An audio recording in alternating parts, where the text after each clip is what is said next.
بك فلاس باندې ورکی الله دې ذلیل او رسوا کړي زموږ د دعاګانې د جل العالمین په حق قبول او منظور کړي الله دې سره زموږ آینده لپاره تمامونو تکلیفونو مصیبتونو آزمایښونو هغه کوم خلک چې هغه اکثر د پولیسوالو په دفترو کې راشي دوی ګورې که تاسو باید ورته نور اسما کوي تاسو غوښتنې چې دوی چا موږ د هغه رکوع خبره په سیف ساتو پېښ وي او داسې به موږ د هغه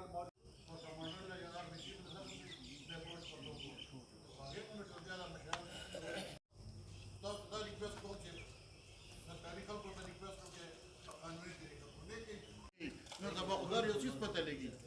دا څه ګران کار خو نه دی دا د دې نه لوی د دې نه به ډېرې غټې مسلې مونږه په ښه طریقه باندې حل کړو نو زه چې مونږه اوس د تحصیل تنګي او د تنګي خلکو له په دې موقع باندې ډېر زیات سیریسلی او ډېر سنجیدګۍ سره دا غور پکار دی چې مونږ ټول راټول شو یو اتفاق او اتحاد وکړو او په دغه اتفاق او اتحاد سره چې دی نو مخکې لاړ شو ډېر مشران موجود دي او د دوی ذهن کې به ډېرې خبرې وي خو زه چې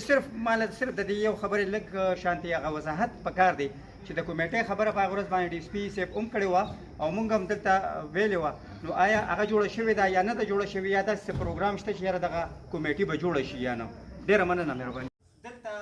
زموږ چې کومه ادارې دي زموږ چې کومه محکمه ده یا محکمې دي هغې په دې باندې موجودات را شاملېږي خو صرف زه یوه پوښتنه کوم چې په هغه ورځ باندې د یو کمیټې جوړولو یو خبره شوې وه ډېره مهرباني چې په دې کې تاسو ما دعوت راکړه خبره صرف همدغه ده د اتفاق او اتحاد خبره موږ په هغې کې ترميهم بحجارة من سجيل